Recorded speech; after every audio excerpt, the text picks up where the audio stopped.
Welcome to this week's episode of NXT, and we're starting off tonight's show with just some instant action, basically. AKA, there was meant to be entrances, and my laptop's fucked up. So if there's any sugar daddies out there, feel free to hit up my DMs, link in the description below to my Instagram. Feel free to hit up my DMs and just buy me a laptop. That would be fucking great. But anyway, Matt Riddle was basically hosting an open challenge. And I don't know why he's hosted it on NXT. I guess because he just wants to, bring some star power to NXT before next season. Mr. SmackDown Money in the Bank. And Strowman has answered that challenge. I probably could have gone back and recorded the entrances again, but I have a schedule to keep to. And Braun Strowman's just shoved me back. Holy shit. Bicycle knee there by Matt Riddle. Oh! And a thunderous clothesline just dropping the monster. What a brilliant start to open up NXT. We've got some Super Junior action later on tonight when Lio Rush takes on Drew Gulak in the main event. Not a championship match. An opportunity to find out whether Lio Rush deserves his rematch. If he can beat Gulak, he gets his rematch. And we've also got Dakota Kai back in action, as per usual. I believe she's now #1 contender for the NXT Women's Championships, though we've not seen Maria since Survivor Series. And now kicks in the corner by Matt Riddle, who has been struggling to get Braun Strowman down. And now Strowman lifting up Riddle, taking Riddle for a ride. Oh my god, and a crash landing on the mat for Matt Riddle. And what is Strowman looking for now? Riddle struggling, punches to the head. Uh-oh, went for a bicycle knee, but Braun moved. I almost called him Broman. Broman moved out the way. And, I mean, a pinfall over Mr. Money in the Bank is going to be pretty massive. We don't know whether Money in the Bank briefcases will stay on their brands when it comes to next season and the draft and such. Referee's been taken down, so this pinfall attempt is pretty much useless by Strowman. Referee, though, crawling to the attempt, but Riddle with a quick kick out. So yeah, despite being SmackDown Money in the Bank briefcase holder, Matt Riddle may end up actually on NXT next season with the briefcase. We're going to have to see what happens. We'll have to see how this goes. But for now, Braun Strowman looking to pick up a win, which would certainly propel him quite a bit. Chop to the chest by Riddle, dropping Strowman. I don't think Strowman's really had this kind of competition in quite some time. Oh my god, and Matt Riddle went for a clothesline but just got guillotined on that top rope by Strowman. But a kick out at 2 there for Riddle. Solid 2 count. Trying to use his speed against Braun Strowman. That's the issue when fighting Braun Strowman, though. He's such a quick giant. But Riddle, with those strong strikes, obviously MMA background, you can see he's got, oh my god, no footwear on. A little bit of homage to that. That's how he's used to training and fighting. And it seems to be going pretty well for him. Future World Championship material in Matt Riddle, especially with the performances he's put on. He was brilliant at Survivor Series. Him and Trent Seven, the stars of the show, at least for that match. Oh my god, and their respective brands, of course. Asuka and Paige putting on the best match of the night. Matt Riddle there with a reversal. Clubbing blow to the back. Oh my god, straight punch to the face, and now Bromission locked in, and he's trying to cinch in around Braun Strowman. It would be massive if he could knock out the monster. And Braun Strowman now with the elevated triangle hold on Matt Riddle, looking for a submission of his own. Matt Riddle trying to get free, those limbs waving around, but gut punches to Strowman seems to be the way forward. There's a jawbreaker, taking down Strowman, stunning the monster. These two superstars, holy shit, that kick to the face was brutal. Right to the jaw of Braun. These two superstars, as mentioned, don't have space at the moment when it comes to booking on their respective brands. And looking to bring star power to NXT. And Adam Pacitti, I'm sure Adam Pacitti is very, very happy that, that NXT has this match opening its show. And now, knee to the face and Strowman sent over the top rope entirely. That could be a little bit of foreshadowing for the Royal Rumble match. We don't know if these two superstars are going to be appearing at Royal Quest and the Royal Rumble matches. But that could have been a little bit of foreshadowing. And now on the outside, strength there by Riddle. Tombstone to Braun Strowman on the exterior of the ring. Holy shit. And now tossing the monster back in. I don't think Braun was expecting Matt Riddle to whip that out. But it certainly has worked. And now Riddle begging Strowman to his feet. Wanting to deliver the end to him. Kick to the gut. Looking to suplex the monster. Oh my god, and drop down into the bro mission. Looking to make Braun tap out. Is he going to manage to? It's cinched in, body scissors around the waist of the monster. And Strowman looks like he's fading and he's had to tap out. Braun Strowman taps out to Matt Riddle.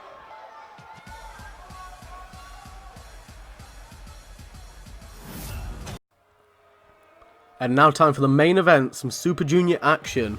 Lio Rush, former champion, lost that belt in an impromptu ladder match arranged by Adam Pacitti. And he lost it to Drew Gulak. And the champion, the man that stole that championship from atop the ladder. Well, I say stole, he won it fair and square. However, clearly doesn't think that that Lio Rush is worth his time. Current head of the Super Junior division. We've not really seen a champion like him so far. Also longest reigning TV champion while that championship was active. Drew Gulak coming down in that suit. A suit that only champions wear. As I'm sure he won't mind telling you. And throwing the championship to the floor. Looking at Lio Rush, telling him to get in the ring. Oh my god, to the outside now. And I think Gulak has some nasty plans. Oh my god. Smacking Lio Rush around the back of the head with that belt. Lio Rush connected with the apron. The bell hadn't rang yet, so that was completely okay. Well, I say it's completely okay. It wasn't okay, but he can get away with it. Somehow Lio Rush managing to get back into this, though. This is not for the championship. This is to determine whether or not Lio Rush will fight for the championship, and I guess Drew Gulak doesn't want that to happen.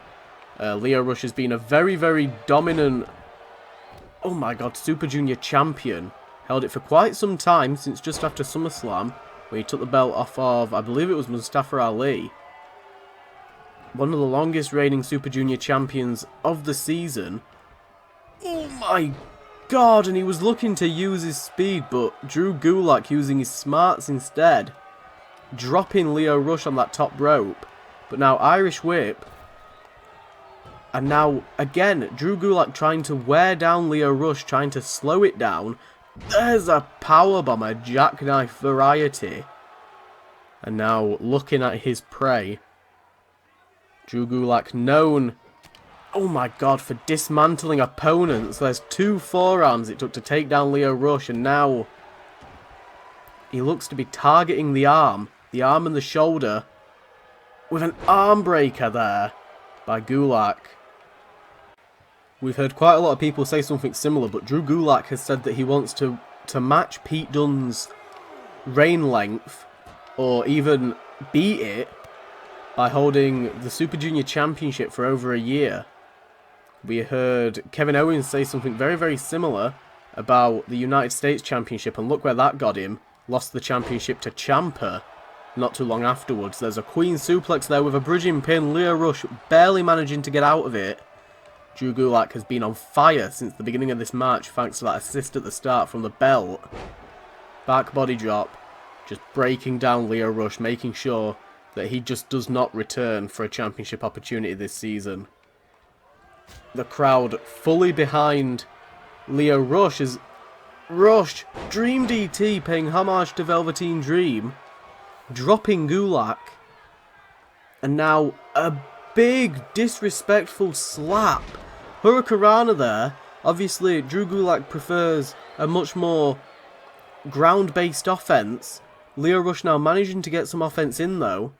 Shining Wizard clipping Gulak around the back of the head with a boot. Frog splash attempt. But unfortunately Gulak with the knees up. Oh my god, and a slap. And now Gulak cinched in. Can Lio Rush break free? Oh my god. This proved deadly when he held the TV Championship. He's held it in for quite some time. Oh my god. Lio Rush though managing to wriggle free. Kick to the spine by Rush to Gulak. And back to the outside of the ring, Drew Gulak and Lio Rush brawling. Knee strike to the face of Gulak from Rush. Looking to get a little bit of momentum back here. Looking to deal some damage of his own, but gut strike forces Lio Rush to back off a little bit. Rush though with a reversal, another knee strike. Seemed to prove effective so far, and now kicking Gulak against that LED board, using it to his advantage. Lio Rush could be looking, oh my god, getting the crowd fired up. Could be looking to finish this. Went for a springboard, but Gulak dodged out the way. There's a crucifix. My god, you don't see Gulak leave his feet often, but when he does, you can tell he's starting to get desperate. Oh my god, kick to the gut attempt there. Oh my god, and a jab to the throat. Oh my Jesus, and Lio Rush barreling Gulak over the top rope. Suplex attempt now by Rush to Gulak. This match was pretty one-sided at the start, but Lio Rush managing to somehow get back on top of things here. With a Three Amigos laying out Drew Gulak. And now Rush looking to set up for that Tornado Enziguri. Oh my god, but Gulak dodging out the way. There's another crucifix attempt, but he's bridged it into the pin. Oh my god, and Lio Rush managing to wriggle his shoulders free. Oh god, another throat chop. Wow. A high angle back suplex just throwing the weight of Lio Rush around. I'm struggling to even pronounce words at the moment. I didn't expect this match to go as long as it did as soon as that championship assault happened, but Lio Rush is showing amazing resiliency. Dropkick to the lower spine of Drew Gulak, dodging out the way. These two men back and forth, big boot to the man of the hour, just taking down Lio Rush. And Gulak has slowed this match down. There's a back elbow. We know Chris Jericho uses something very, very similar in the form of the Judas effect, and it looks like Gulak was almost channeling some of that energy, some of that power. Went for a disrespectful slap, but Rush managing to prevent him. Going after the legs now, maybe trying to ground Gulak. Wouldn't be a bad strategy. Lio Rush was about to fall, but Gulak managed to stop him. Jackknife powerbomb. Punch to the face from Gulak, and going to the middle rope. Middle rope clothesline. Again, something we don't see very often from Drew. As mentioned, you know damn well that he's starting to get desperate when he starts doing aerial maneuvers. And now, oh my god, an elevated DDT from Rush. Laying out Gulak. Looking for that Tornado Enziguri again. And he hits it. Laying out Drew. Going for a pinfall. Referee, 1, 2. And Gulak managing to sliver his shoulder off of the mat. The champion hangs in there, but it might not be for much longer if Lio Rush has anything to say about it. Reversal there. Oh my god. These two men back and forth. Neither one of them managing to get the advantage so far. Uh-oh. Uh-oh. Oh, suplex there. Just dropping the weight of Lio Rush onto the neck of Rush. Holy shit, and that's what it needed, basically, to get the Gulak cinched in.